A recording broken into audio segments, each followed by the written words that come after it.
Do you think I'm pretty?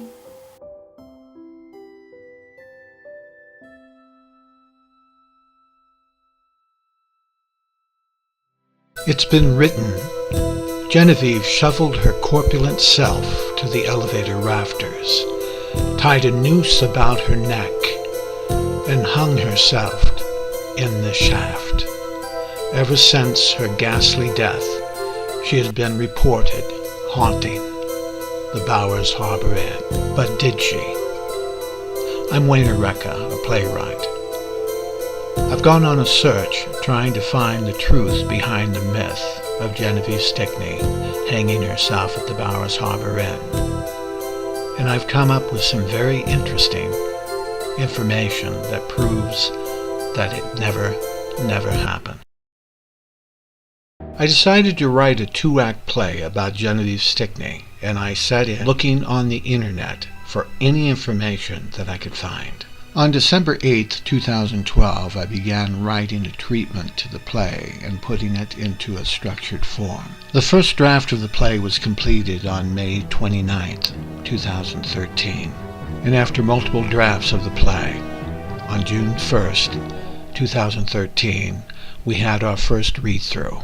When I was reading through it, I like the construction and the way that you play with storytelling, like, revealing a history, whether it's in a monologue, whether it's played out silently or as a full-on flashback.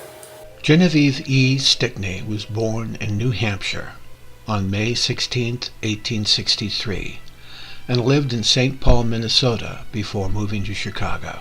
Charles Francis Stickney was born June 14, 1868 in Groveland, Massachusetts. Charles and Jenny were married in New Hampshire on June 29, 1891. The most puzzling aspect was not being able to find any information about the nurse who was accused of being the mistress of Charles Stickney. No name, no dates, and no photos. I then decided to build the entire structure of the play through the perspective of the nurse, since she did not have any information regarding her. Brian Hathorne walks to the telephone, wearing a pair of black suspenders securely attached, and atop his head a fedora. He reaches into his pant pocket, pulling out a dime, and places it into the telephone slot. He's an investigator for a Chicago-based magazine, the Great Lakes Paranormal Society, and he's writing an article on paranormal activities that are taking place at the Bowers Harbor Inn. The play opens in 1959 in northern Michigan during the summer on the shores of Torch Lake. A telephone rings. A woman, Frances Wellington, of 59 years, picks up the receiver, calmly saying hello. Hello? Hello, can I speak with Mary Beth Hazelworth, please? I'm sorry, there's no one here by that name. I'm Brian Hathorne, a journalist from Chicago. I was told she was at this number. This is the Wellington residence. It's been my home for many years. I'm sorry I can't be of help to you. Good day. Wait a second. I checked county records, and she's listed as the legal owner. You know that, don't you? Yes, but what concern of that is yours? It's important that I find her. Would it be an imposition if I stop by? I'd also like to ask questions about Charles F. Stickney. Francis Stickney? Yeah, you know? No. But why do you need to speak to Miss Hazelworth? I'm an investigator for the Great Lakes Paranormal Society magazine. I'm doing an article on paranormal activity at the Bowers Harbor Inn. Why do you need to speak to me then? Because you live in Mary Beth's house. I've told you I don't know her. I spoke with David Bernstein about letters addressed to Mary Beth that he delivered between 1945 and 1953. You were living there during that time, weren't you? What did you say your name was? Mr. Hathorne, this is a very unusual circumstance, but I can see you within the hour. Do you need directions to my home? No, I have your address. And how will I know you who you say you are? I have credentials and I'm wearing a green fedora. All right, then I'll see you shortly. Goodbye. Yeah, see you then. Without any information about the nurse, I named her Mary Beth Hazelworth. Brian Hathorne soon arrives to Frances Wellington's home on Torch Lake, hoping she will help him find her. He believes Marybeth holds the key to why Genevive Stickney haunts the Bowers Harbor Inn. Frances Wellington allows Brian into her home because she holds a deep secret that she believes he may be able to help her resolve. What do you need to know? What happened to Marybeth's letters? I sent them back to the post office. Evidently, the woman sending them had no idea she no longer lived here. Do you find it odd that it took her 8 years to figure that out? I can't speak for her, Mr. Hathorne. I guess I'll have another talk with Mr. Bernstein then. Are you implying I'm not telling the truth? You'd be amazed at how many ways people stretch a story. So, do you have a long-term lease or do you pay month to month? I don't believe that's any of your business. Why not? If you had done your homework, you would know I have a long-term lease, and just last year I extended it for another 5 years. Actually, it wasn't last year, but 5 months ago. Mid-December? What else do you know about me? You've lived here since 1940, and each winter you fly to Carmel, California. What else would you like to know, Mrs. Wellington? Who are you? Like I said, I'm an investigator. Do you know what a poltergeist is? It's a ghost that doesn't exist. And you still haven't told me what she has to do with me. Absolutely nothing. My magazine was contacted by the restaurant owners reporting unusual sightings. Ghosts, I presume. No, just one ghost. And this is where it gets interesting. There's an elevator that goes up and down without anybody in it, and there's a woman's reflection in their mirrors. Do you know what happened to Mrs. Stickney? No, but I'm sure you'll tell me. This next part gets a little hairy. Sometime during the mid-1930s, they found Genevieve hanging from a rope in the elevator shaft, dead from an apparent suicide. Excuse me, but why are you telling me this? I thought I already told you. I've already said I don't know her, and if you don't have anything else to say, I would appreciate our ending this conversation. There is something else. Take a look at this photo a waitress took. I've had enough. We just got started. Their conversation is over, and she asks Brian to leave her home. But within a matter of seconds, she calls him back inside. I know where you can find Marybeth Hazelworth. Where? If I reveal her to you, do I have your word you'll keep her existence in complete confidence? Sure.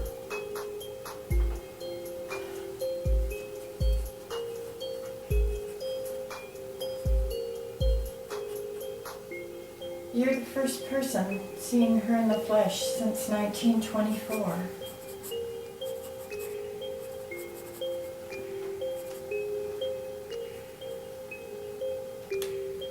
I'm Marybeth Hazelworth. The most amazing thing happened right before the Genevieve Stickney's ghost read-through.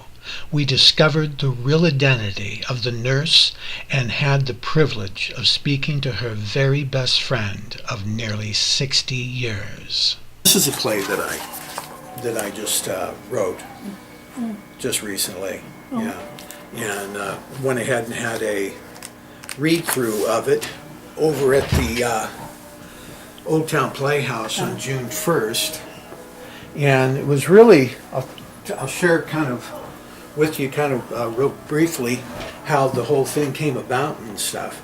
I had a read-through at the Old Town Playhouse on June 1st, and I went ahead and I cast 5 actors.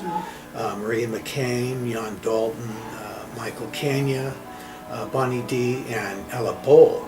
Well, the young lady, Ella Bowl, who plays the part of the young nurse, who would be the person that we're going to be talking about.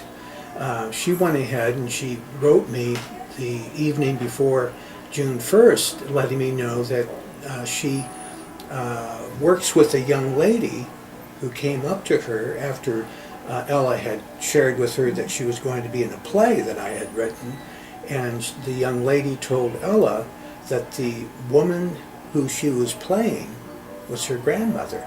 I didn't meet Virginia until 1955. Oh, 1955. Yeah. When she isn't that when she moved to the peninsula? They were on Garfield, where the Cherry Capital is. You know, the Oldsmobile garage used to be there. Oh, okay. They had a home there. They were there, and maybe shortly after, maybe sometime in 55. I'm not sure if it was that or the next year. How did you first meet her?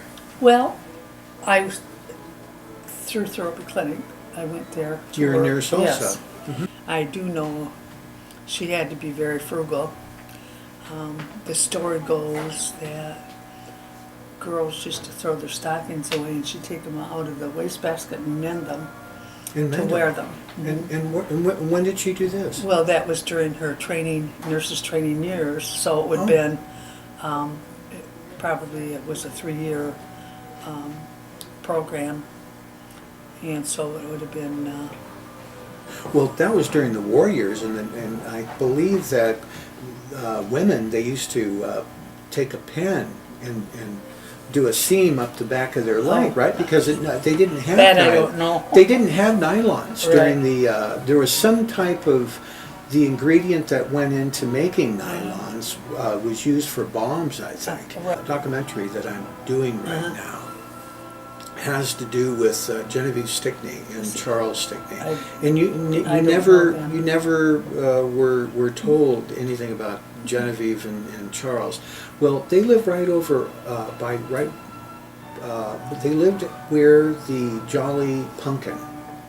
Have you ever eaten at the Jolly Pumpkin? It used to be called the Bowers Harbor Inn. oh yeah.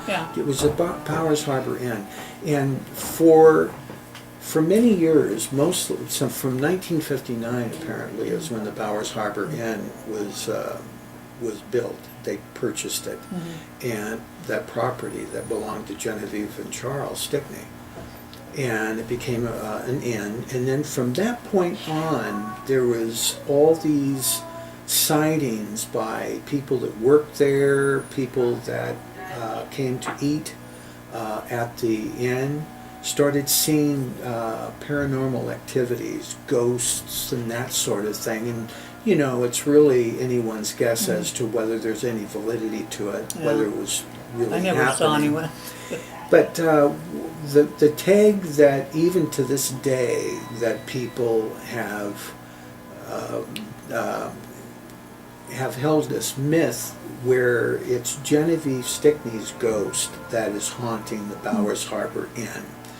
Well, before Genevieve apparently became a ghost, and if she truly is haunting the Bowers Harbor Inn property, the myth has it where when Genevieve and Charles were living there in their home, she was obese. She was had a health problem, and he went ahead and he hired a nurse. And the person that we're talking about is apparently the person that was a nurse that was helping to tend Genevieve's health issues. And so the way that the myth has it, and it's really atrocious because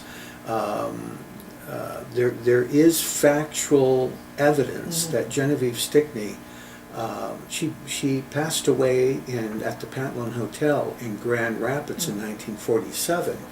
But the way that this myth goes is that when her husband Charles, apparently, according to the myth, he was supposed to have died before she did, and in his dying, he went ahead, when the reading of the will came about, Genevieve discovered that most of the estate was given to the nurse who was his mistress, who became his mistress, and she was so distraught by that a short time thereafter she went into the elevator shaft that was in their home, and she hung herself, and that is where she's supposed to be this ghost haunting the Bowers Harbor Inn. Well, in writing a play about this and doing a lot of research and finding out the death certificates of both Genevieve Stickney and her husband Charles Stickney, the myth is totally untrue, because Genevieve, she died before her husband. She died in 1947, and then her husband Charles died in 1949 in Traverse City.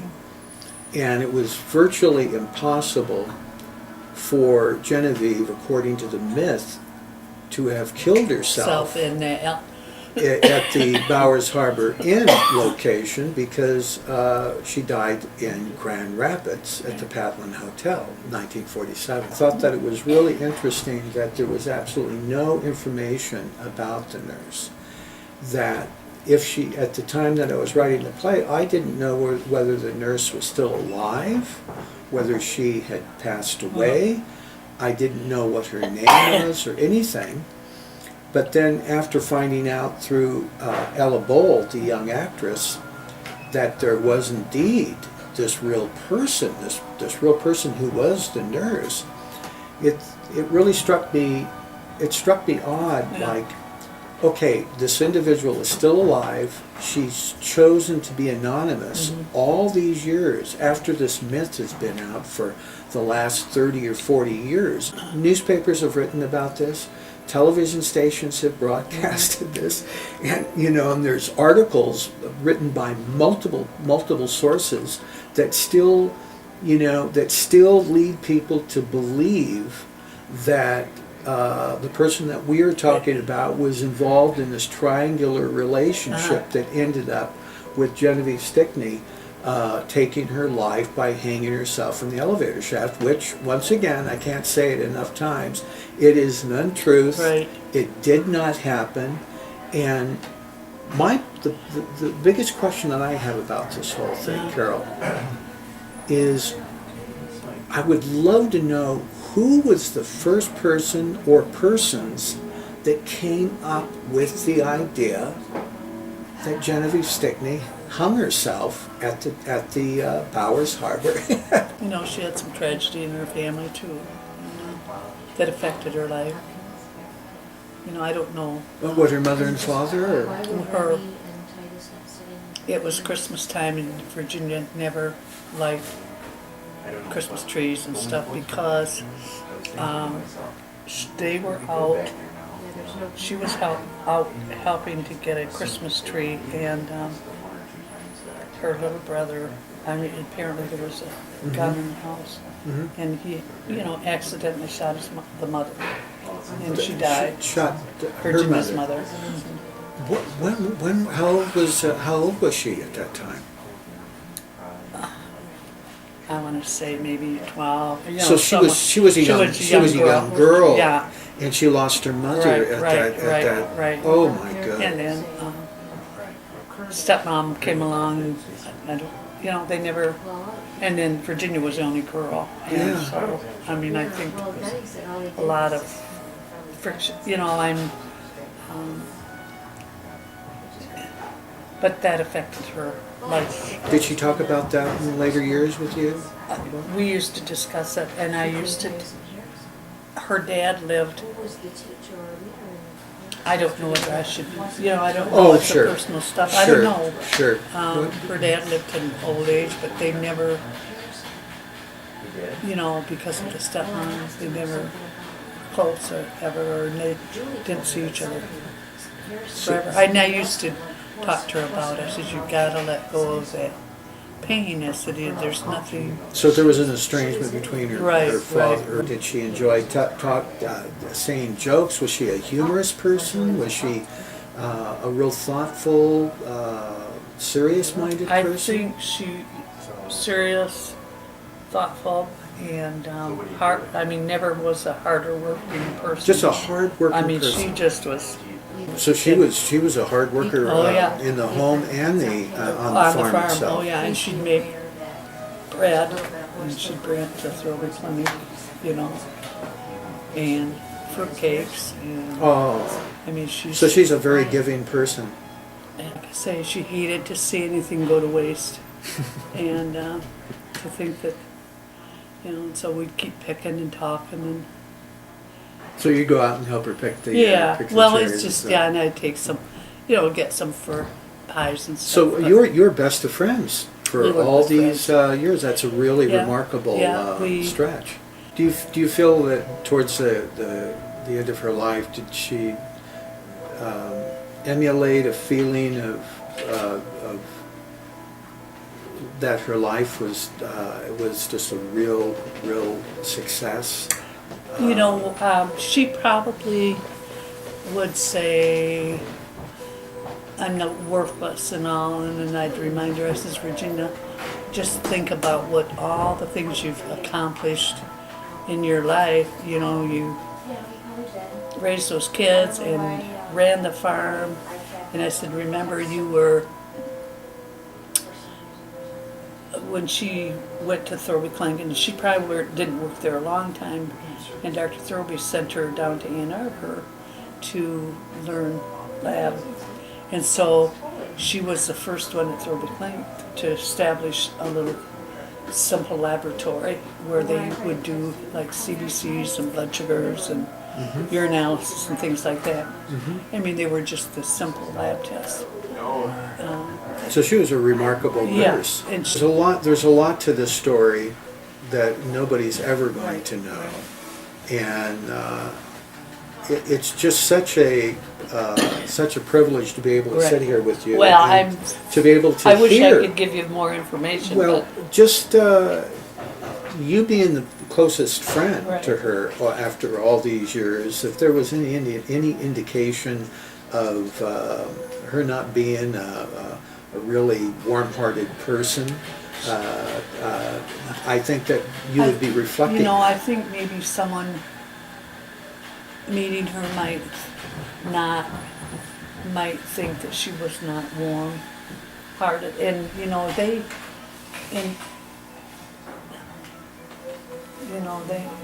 She was a no-nonsense person, like you were saying. right, and like I said, I think she had some issues because of the traumatization she experienced as a child. Right. And I think that followed her all those years, and I used to try to tell her, I said, Virginia, you need to let it go. What impression of her would describe her most in the fewest words that you can give?